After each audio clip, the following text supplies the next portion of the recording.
आवाज़ the voice में आपका खैर मकदम है। आज हमारे साथ एक ख़ास मेहमान मौजूद हैं जो लंदन से आए हैं। पीएम युवा फेलोशिप के अंतर्गत उन्हें एक फ़ेलोशिप मिली है और इसी के अंतर्गत उन्हें प्रेसिडेंट ऑफ इंडिया से मिलना था। एक इंटरेक्टिव सेशन था। कुल मिला के 41 लोगों को ये फ़ेलोशिप मिली है, जिसमें इन्हें एक बुक का प्रपोज़ल देना था और ये सेलेक्ट हुए और ये लंदन से आए हैं और काफ़ी कम उम्र हैं। आप अशरफ निहाल से अभी मिलेंगे, इनसे बात करेंगे और हम इनसे जानना चाहेंगे कि इतनी कम उम्र में इन्होंने कैसे ये मकाम हासिल किया और क्या इनका अब तक का जर्नी रहा, और अगर कोई और इस जर्नी को लेना चाहे तो वो कैसे इस जर्नी पर चल सकता है। तो सबसे पहले शुक्रिया अशरफ निहाल साहब, आप हमारे स्टूडियो में आए। बहुत बहुत शुक्रिया आपका भी कि आपने मुझे बुलाया और आज ये प्लेटफॉर्म दिया। जी, तो अशरफ निहाल साहब, सबसे पहले हम बात करेंगे क्योंकि आपको पीएम युवा फेलोशिप, इसके तहत आपको हिंदुस्तान में प्रेसिडेंट से इंटरेक्ट करने का मौका मिला। तो सबसे पहले आप हमें और हमारे दर्शकों को ये बता सकेंगे कि पीएम युवा फेलोशिप क्या चीज़ है और आप किस लिए फिर हिंदुस्तान आए। बिल्कुल बिल्कुल। मैं आपके लास्ट पार्ट को सबसे पहले आंसर करना चाहूँगा कि ये मैं बस थोड़े ड्यूरेशन के लिए आया हूँ। ये जैसे आपने बताया कि प्रेसिडेंट के साथ इंटरेक्शन था उस बिहाफ में, क्योंकि ये लाइफ टाइम अचीवमेंट होता है, आसानी से नहीं मिलता है। तो आई वाज लाइक इस मौके को तो हाथ से जाने नहीं दिया जा सकता है। नाउ कमिंग बैक कि पीएम युवा फेलोशिप क्या है। ये फेलोशिप 2021 में लॉन्च की गई थी ऑनरेबल प्राइम मिनिस्टर के द्वारा, और उन्होंने जो है लिखने पढ़ने के लिए एक नया मीडियम चूज़ किया, क्योंकि हमने मतलब राइटिंग को एज अ करियर हमेशा साइडलाइन किया है मेन स्ट्रीम कल्चर में। और इसमें उन्होंने 21 से लेकर 35 साल के लोगों के लिए अप्रोच लाया कि आप अपने बुक के प्रपोज़ल को भेजें। अगर वो सिलेक्ट हो जाती है तो आपको 6 महीने की पेड फेलोशिप मिलेगी, जहाँ पे आपको मेंटरशिप में दी जाएगी एरिया एक्सपर्ट से। और फिर उसके बाद नेशनल बुक ट्रस्ट जो है आपके प्रपोज़ल को एज अ बुक लेके आगे पब्लिश करेगी, और उसको लाइफ टाइम आप रॉयल्टी के तौर पे एक रिवॉर्ड समझ लें जो आपको मिलता रहेगा। तो पहला कोहॉर्ट जो था वो 2021 के लास्ट में आया, जिसमें से 75 लोग थे और वो हिस्टोरिकल कंटेक्स्ट पे था। उसका थीम था unsung heroes of national movement, और इट वाज मल्टीलिंगुअल। हर भाषा में जो है मैन्युस्क्रिप्ट्स एक्सेप्ट की गई और उसका एक रिप्रेजेंटेशन बरकरार रहा। टेकिंग दैट लेगेसी फॉरवर्ड जो सेकेंड एडिशन था, जिसमें मेरा सिलेक्शन हुआ, इसमें भी that representation was maintain very well. इस बार का थीम था डेमोक्रेसी इन इंडिया। लोगों ने अलग अलग कंटेक्स्ट में लिखा।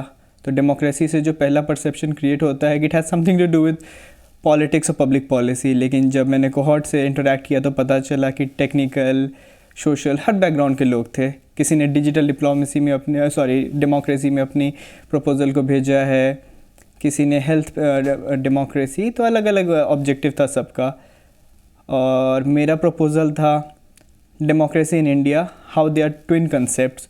मैंने आज तक के हिंदुस्तान के डेमोक्रेसी को एसेस किया और इसका एक मतलब रिज़ल्ट निकालने की कोशिश की कि आप देख लें किसी भी पोस्ट कॉलोनियल कंट्री में जो है डेमोक्रेसी सर्वाइव नहीं की, बट हमारे यहाँ ना सिर्फ सर्वाइव की but as a successful model पूरी दुनिया ने आज इसको मान लिया है।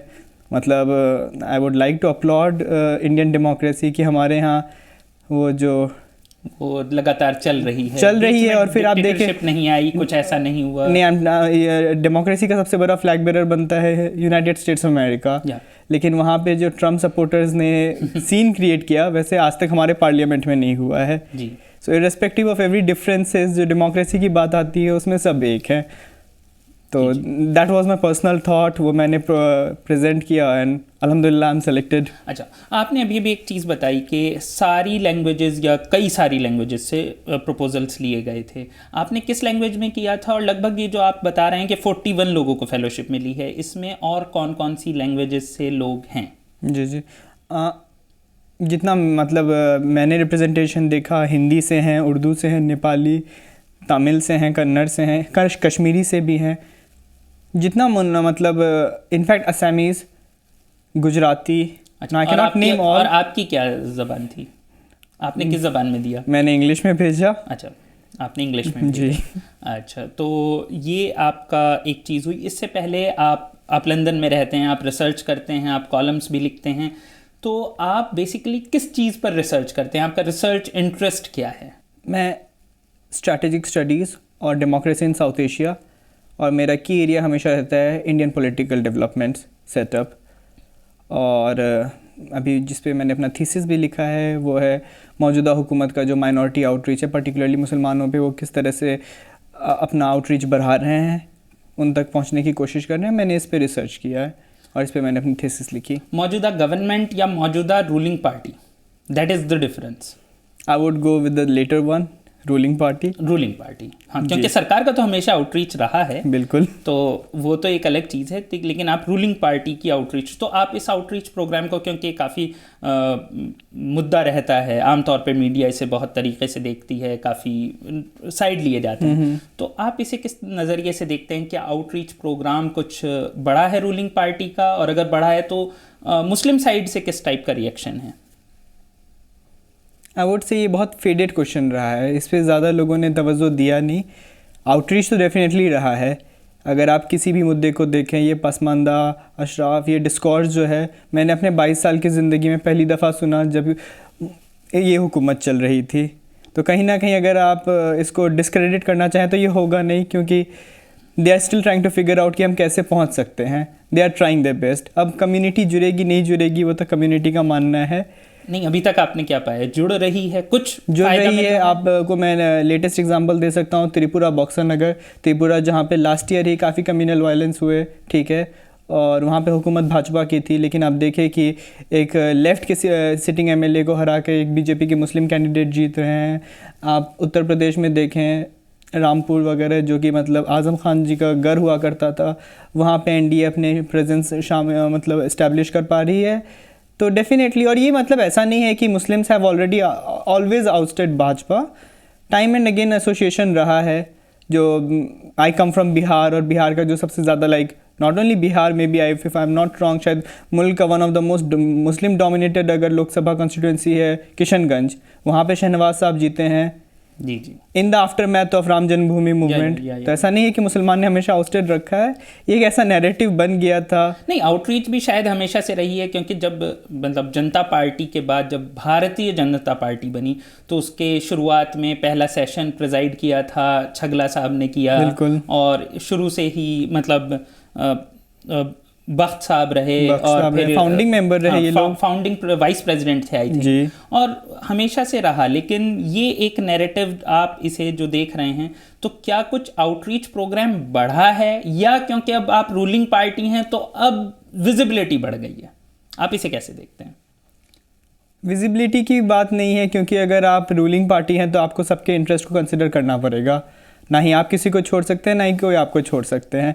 तो ये कम्युनिकेशन गैप जो हो सकता है, आप ऑपोजिशन में रेलेवेंट नहीं हो, ये एक बहुत ऐसा पैटर्न है। देखा जाए कि जब तक भाजपा ऑपोजिशन में रहती है ये चीज़ें उन्हें बॉदर नहीं करती है, लेकिन जब वो रूलिंग पार्टी में आ जाते हैं तो उंगलियां उठने लगती हैं, और ऐसे में कहीं ना कहीं उन्हें भी बहुत ऐसे इनिशिएटिव्स लाने पड़ते हैं। ये अटल जी के टाइम पे भी हुआ था, उन्होंने भी काफ़ी कोशिश की, और गोज़ विदाउट सेइंग अभी भी चल रहा है here and there. It is up to perception, लोग इसे कैसे ले रहे हैं। I am not going to take a side there, but हाँ, आपकी उम्र सिर्फ 22 साल है, आप रिसर्च कर रहे हैं, पॉलिटिक्स पे बात कर रहे हैं। 22 साल यानी कि 4 साल पहले ही आप वोटिंग के लिए आपको राइट मिला है। तो ये सब चीज़ें आपने कब सोचना शुरू किया, कब आपको लगा कि आपको रिसर्च करनी चाहिए, और वो भी पॉलिटिक्स पर, वो भी भारत की पॉलिटिक्स पर? इंटरेस्ट कब पैदा हुआ? जब मैंने अपने आप को इस सिस्टम का हिस्सा पाया। वो कब पाया? आई वुड से इन द सेम लीग, ये 17-18 साल वाली उम्र में। उससे पहले मैं एक बोर्डिंग स्कूल में था, हालात से वाकिफ़ नहीं था, क्या चल रहा है क्या नहीं चल रहा है। उसके बाद का ऐसा सिस्टम क्रिएट हुआ कि मुझे लगा आई am not separate from this. और कहीं ना कहीं जो मेरा रिसर्च एरिया था वो इसीलिए भी क्रिएट हुआ कि मुझे लगा कि मतलब यहाँ पे कोई ज़्यादा डायलॉग हो नहीं रहा है, कम्युनिकेशन हो नहीं रहा है।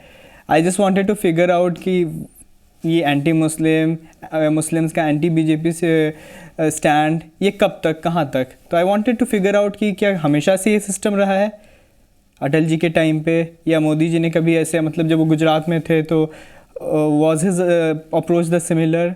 तो I just wanted to reach out more, figure out more, और that is how it developed. आपको उस दौर में ये लगा, उससे पहले आप क्या करना चाहते थे लाइफ में? कुछ सोचा था या तब तक बस?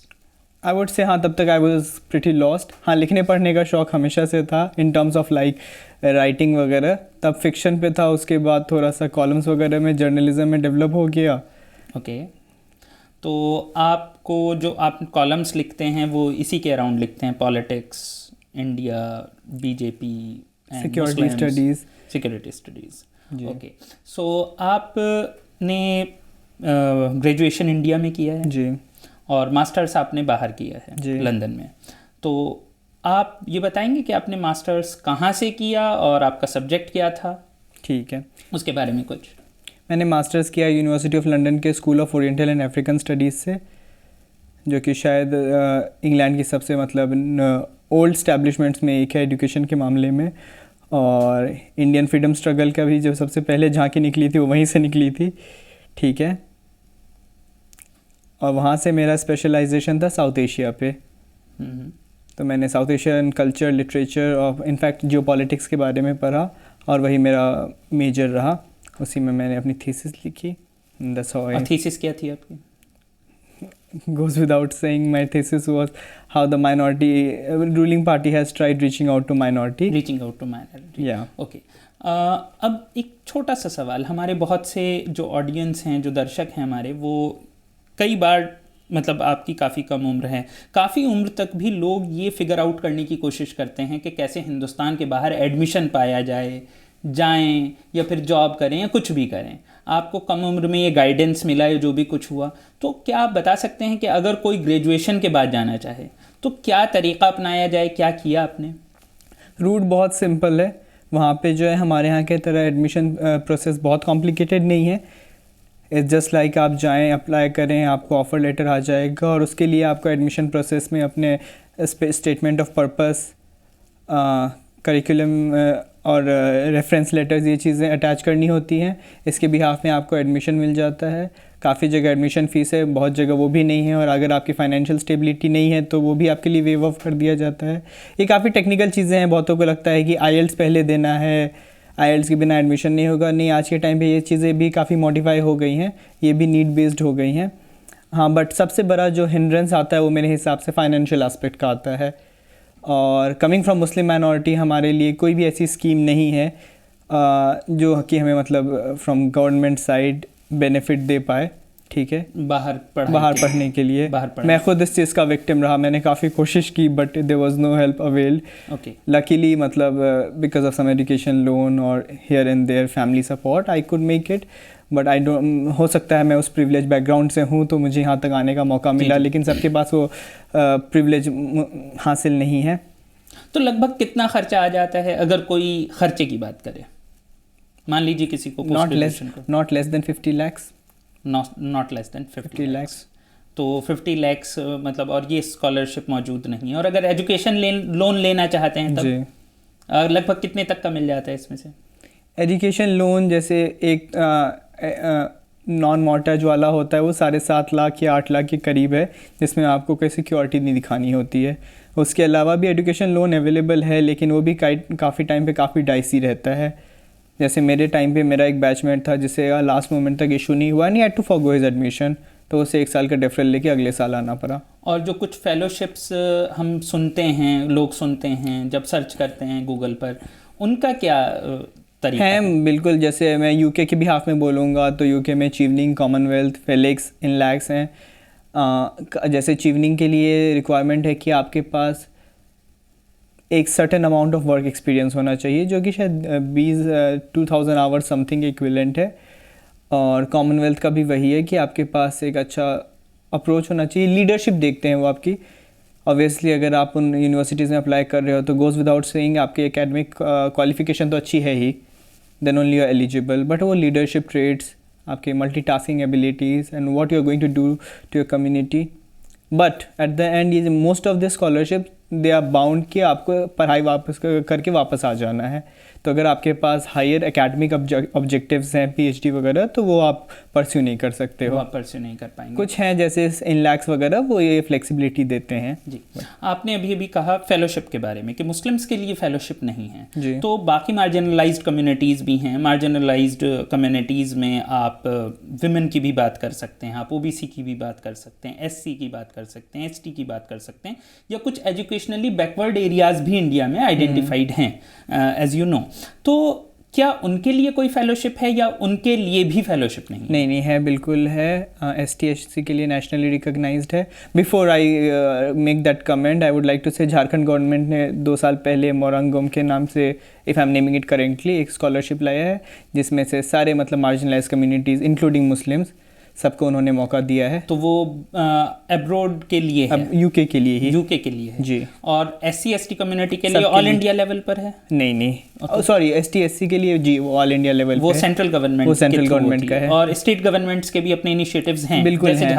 झारखंड के हैं, राजस्थान के भी हैं, तेलंगाना के हैं। मतलब अलग अलग जगह वो सर्च करना पड़ेगा, अगर कोई करना चाहे तो थोड़ा सर्च कर सकता है। हाँ, लेकिन काफ़ी जगह बहुत फ्रोजन स्टेटस में पहुंच चुका है कि लोगों को पता नहीं है। जैसे वेस्ट बंगाल गवर्नमेंट का था विश्व बांग्ला, वो हर साल 2 बच्चों को भेजते थे ऑन मेरिट ग्राउंड, उनका ऐसे कोई कम्युनिटी स्पेसिफिक नहीं था।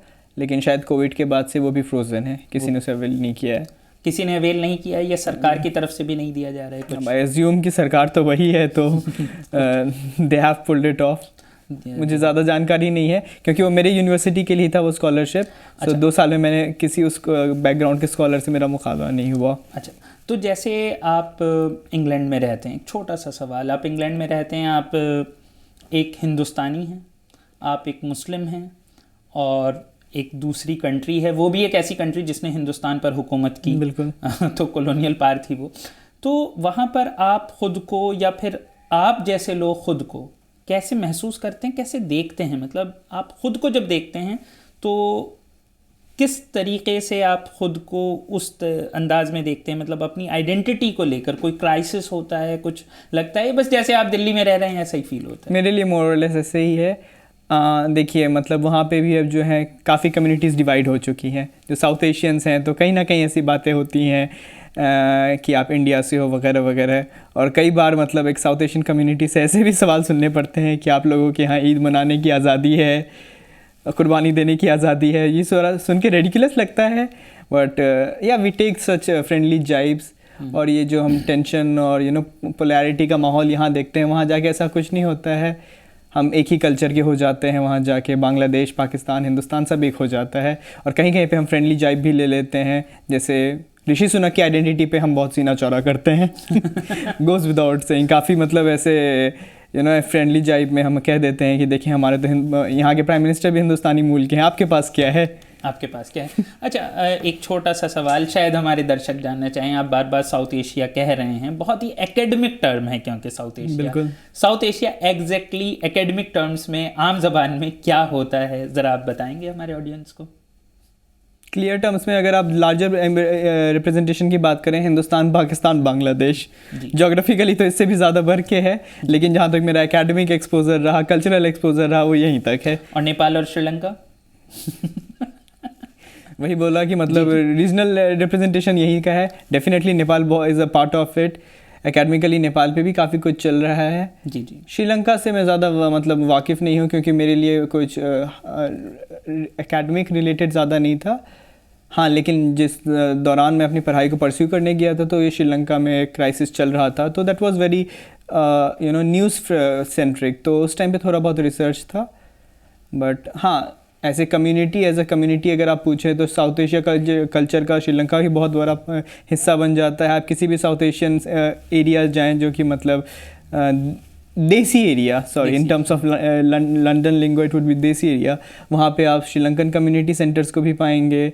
काफ़ी फूड कुजीन्स होते हैं, spicy cashew nut and all of that आपको बिल्कुल मिलेगा वहाँ। तो दिस एरिया सेपरेशन जो होता है ना, रीजनल हुड वाला, वो वहाँ जाके मतलब इट फेल्स टू एग्जिस्ट। सब एक हैं। ये तो हो गई एक बात। एक काफ़ी वक्त आपका ले लिया है, लेकिन तब भी मैं एक चीज़ जानना चाहूँगा, जो आपका इंस्टीट्यूट है उसकी जो लिगेसी है वो कहीं ना कहीं कॉलोनियल लिगेसी है। तो कॉलोनियलिज्म का एक पार्ट है, और ये एक काफ़ी बहस हिंदुस्तान में आम हुई है।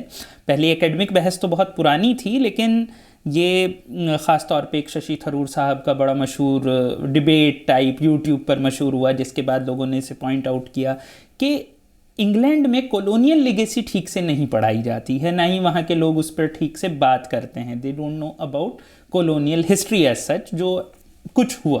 तो आपका अपना नज़रिया क्या है? क्या ये बात सच है? पहली चीज़, क्या इधर वहाँ की कम्युनिटीज़ या वहाँ के आम लोग बढ़ रहे हैं, या ये है कि बस जिन्हें आपने अभी देसी कहा वही लोग इस बारे में बात करते हैं, और जो लोग यहाँ से जाते हैं, जैसे बहुत से लोग इल्ज़ाम लगाते हैं कि वो कहीं ना कहीं इम्पीरियल अप्रोच के साथ पढ़ाई करते हैं, क्या आप इससे भी एग्री करेंगे? मतलब ये सारी नहीं, आई वुडेंट। मैंने कई बार अपने मतलब आई एम टॉकिंग, जो मेरा पर्सनल इंटरेक्शन रहा, मेरे प्रोफेसर्स वगैरह, वो लोग जब कॉलोनियलिज्म पार्टीशन की बात करते हैं तो एक उनके सेंटिमेंट से पता चल जाता है they are disturbed by it.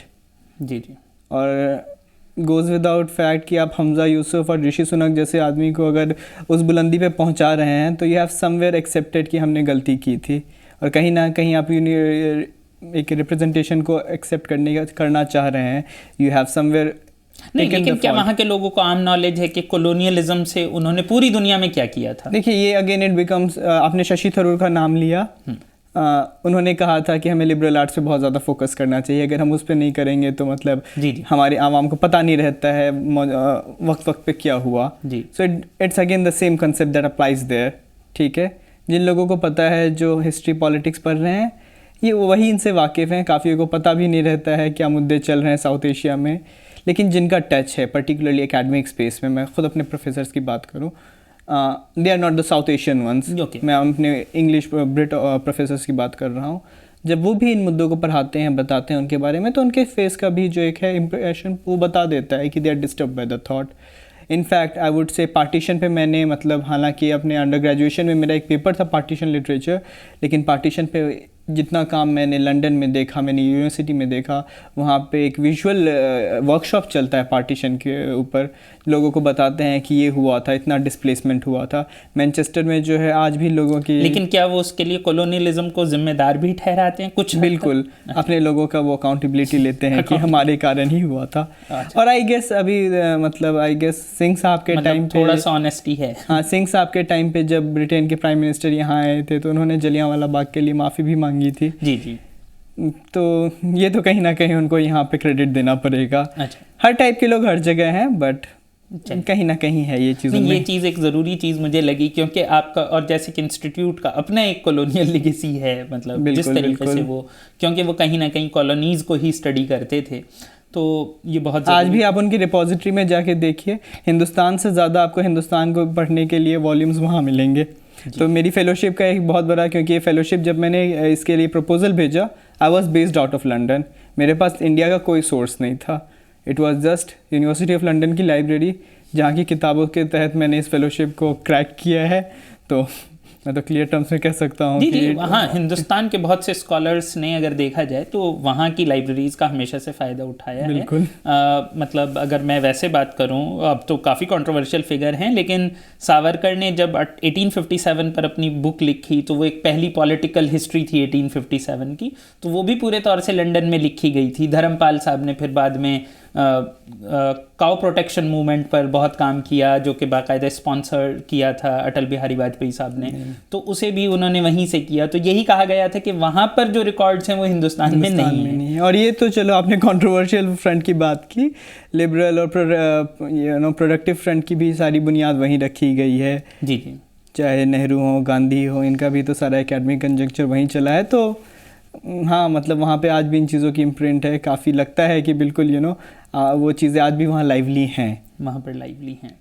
खैर, बहुत अच्छा लगा आपसे जानकर, और हमें लगता है कि आप आइंदा जब हिंदुस्तान आएंगे तो फिर आपसे मुलाकात होगी और हम जानेंगे कि आपकी रिसर्च कहाँ तक पहुँच गई है। अभी तो आपने शायद किताब लिखना शुरू ही किया होगा।